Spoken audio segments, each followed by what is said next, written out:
भारत को धमकी देने में व्यस्त बांग्लादेश की हेकड़ी निकल गई है।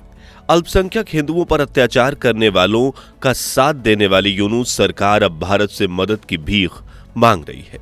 40,000 लड़ाकों की खूंखार अराकान आर्मी ने बांग्लादेश पर हमला कर दिया है। म्यांमार से जुड़ा बांग्लादेश का 271 किलोमीटर लंबा बॉर्डर अब अराकान आर्मी के कब्जे में है। इस खूंखार लड़ाकों से डरकर बांग्लादेशी आर्मी ने अपने कदम पीछे ले लिए हैं। देश के कई इलाकों में लगातार घुसपैठ हो रही है। यहां तक कि खबरों के मुताबिक बांग्लादेश का टेकनाफ शहर और नाफ नदी भी अब म्यांमार के इस विद्रोही संगठन के कब्जे में है और जल्द ही बांग्लादेश की राजधानी ढाका पर हमला हो सकता है। यूनिस सरकार अब पूरी तरह से घुटनों पर आ चुकी है और बांग्लादेश अब चारों तरफ से घिर चुका है।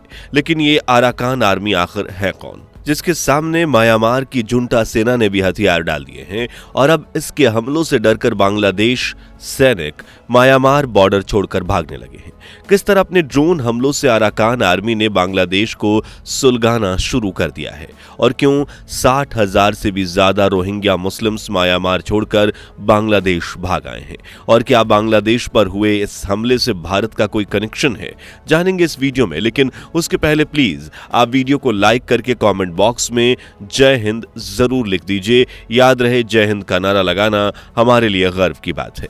दोस्तों, अल्पसंख्यक हिंदुओं के खिलाफ हिंसा को बढ़ावा देने में व्यस्त यूनुस सरकार अब बड़ी मुसीबत में फंस गई है। पड़ोसी म्यांमार में सालों से चल रही सिविल वॉर की आग में अब बांग्लादेश भी झुलस रहा है। देश के बॉर्डर पर स्थिति काफी नाजुक दिखाई दे रही है और बांग्लादेशी सेना म्यांमार बॉर्डर से उल्टे पांव राजधानी ढाका की तरफ भागने लगी है और बांग्लादेश में राजनीतिक अस्थिरता फैलने लगी है। दरअसल कुछ समय पहले देर रात के अंधेरे में जब आम लोग शांति से सो रहे थे और यूनुस सरकार के अधिकारी अपने दफ्तर में बैठकर चीन के अगले आदेश का इंतजार कर रहे थे अब कैसे भारत को सताना है, उसी वक्त बांग्लादेश और म्यांमार बॉर्डर पर एक खामोश आंधी उठी। जंगलों के सन्नाटे में पत्तों की सरसराहट के साथ 40,000 कमांडोज चुपचाप आगे बढ़ने लगे।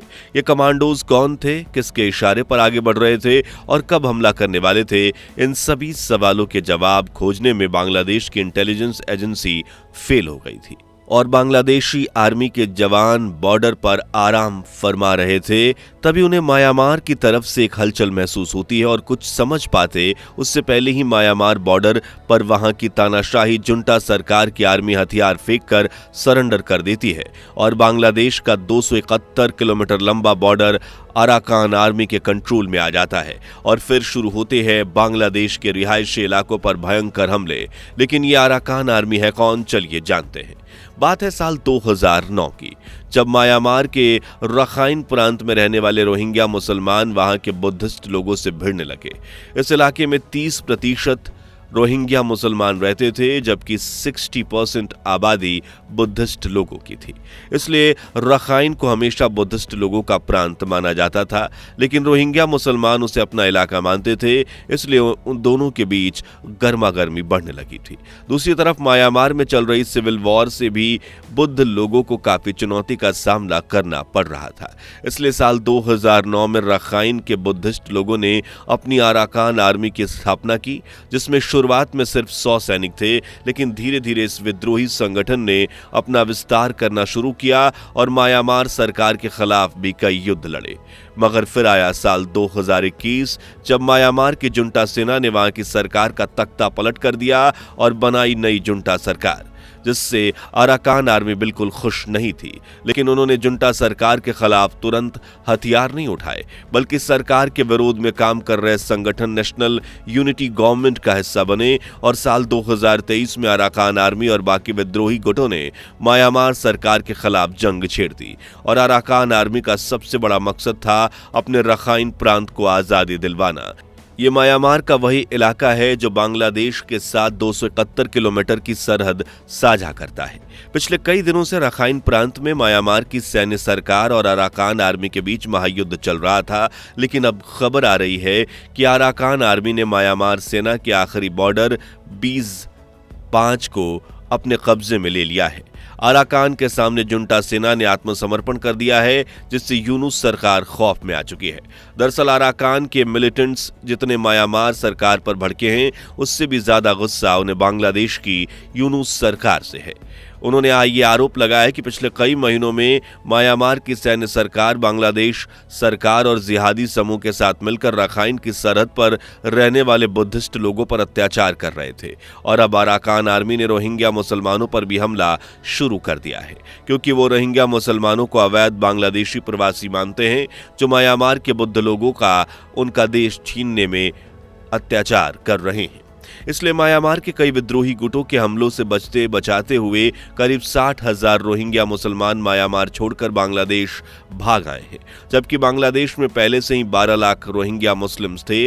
ऐसे में रोहिंग्या मुसलमानों को अपना दुश्मन मानने वाली अराकान सेना अब यूनुस सरकार के पीछे भी हाथ धोकर पड़ी है, क्योंकि उनका मानना है कि अगर बांग्लादेश में यूनुस सरकार रही तो रोहिंग्या मजबूत हो जाएंगे। इसी वजह से अराकान आर्मी ने बांग्लादेश बॉर्डर पर हमले करना शुरू कर दिया है और कुछ रिपोर्ट्स की माने तो अराकान ने बांग्लादेश के टेकनाफ शहर के कुछ इलाकों को भी अपने कब्जे में ले लिया है, जिससे बांग्लादेश इतना घबरा गया है कि उसने कई अंतर्राष्ट्रीय संगठनों से मदद की मांग करते हुए कहा है कि म्यांमार को अपनी समस्याओं का हल खुद बैठकर निकालना चाहिए और हम रोहिंग्या मुसलमानों को शरण देने के पक्ष में नहीं है, बल्कि ये हमारी मजबूरी है। लेकिन अराकान आर्मी अब कुछ भी सुनने के लिए तैयार नहीं है। उनका आरोप है कि बांग्लादेश की सरहद पर बने रिफ्यूजी कैंप्स और रखाइन प्रांत में कुछ जिहादी गुट छिपे हैं जिनकी अल कायदा और जमात इस्लामी के साथ मिली भगत है और ये जिहादी गांवों में मुस्लिम आबादी का इस्तेमाल ह्यूमन शील्ड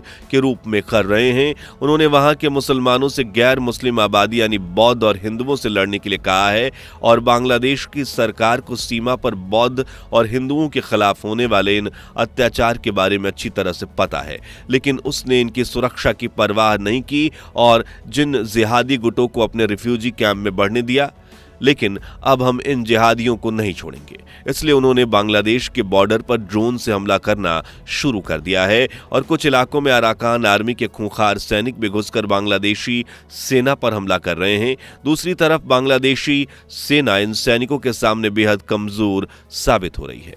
अराकान आर्मी की खतरनाक ट्रेनिंग और आधुनिक हथियारों के सामने बांग्लादेशी सैनिक फेल होते दिख रहे हैं।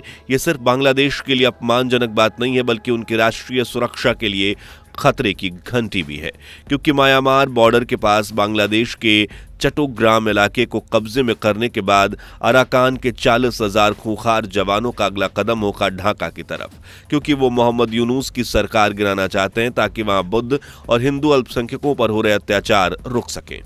आखिर में सवाल ये आता है कि क्या बांग्लादेश बॉर्डर पर जो अराकान आर्मी अटैक कर रही है उसका भारत के साथ कोई कनेक्शन है? तो इसका जवाब है नहीं, भारत का इसमें कोई हाथ नहीं है। बांग्लादेश को अपने कर्मों की सजा मिल रही है। लेकिन हाँ, अराकान आर्मी भारत को जरूर प्रभावित करना चाहती है। तो जैसा कि आप सभी जानते हैं कि भारत म्यांमार के साथ 1643 किलोमीटर लंबी बॉर्डर को साझा करता है और जब भी म्यांमार में तनाव बढ़ता है वहां के कई बुद्ध लोगों ने अरुणाचल प्रदेश, नागालैंड, मणिपुर और मिजोरम जैसे भारतीय राज्यों में शरण ली है। इसलिए अराकान आर्मी का भारत के साथ कुछ खास तनाव नहीं है, बल्कि खबरों के मुताबिक अराकान आर्मी चाहती है कि भारत अपनी कालादान मल्टी मॉडल परियोजना जल्द पूरा करे। यह multi modal transit transport project है जो कोलकाता से म्यांमार और फिर म्यांमार से मिजोरम तक जाता है। इस प्रोजेक्ट में समुद्र, नदी और जमीन तीनों रास्ते शामिल हैं। यह प्रोजेक्ट दोनों देशों को 2 बड़े बंदरगाहों से जोड़ता है, जिसमें प्रोजेक्ट का म्यांमार वाला हिस्सा रखाइन प्रांत से ही होकर गुजरता है। ऐसे में अराकान आर्मी भारत को खुश करना चाहती है और वो चाहते हैं कि भारत जल्द से जल्द इस प्रोजेक्ट को पूरा करे और रखाइन और भारत के बीच द्विपक्षीय सहयोग में महत्वपूर्ण ये साबित हो। अब म्यांमार में कोई बड़ी सरकार तो है नहीं, क्योंकि जुंटा सरकार अपने कई राज्य खो चुकी है और देश के कई राज्य विद्रोही संगठनों के कब्जे में है। ऐसे में रखाइन प्रांत के सभी फैसले फिलहाल अराकान आर्मी ही करेगी, जिसमें से कुछ फैसले भारत के पक्ष में होंगे तो कुछ फैसले अराकान आर्मी के दुश्मन बांग्लादेश के खिलाफ। तो बांग्लादेश को लेकर अराकान आर्मी का क्या प्लान है? क्या उनका लक्ष्य ढाका पर कब्जा करना है? इस बारे में अपनी राय हमें कमेंट्स में बताइए। ये वीडियो अच्छी लगी हो तो इसे लाइक करके शेयर जरूर कीजिए और देश दुनिया की ऐसी ही लेटेस्ट खबरों के लिए हमारे चैनल को सब्सक्राइब करके पास वाली घंटी जरूर बजा दीजिए। जय हिंद, जय भारत।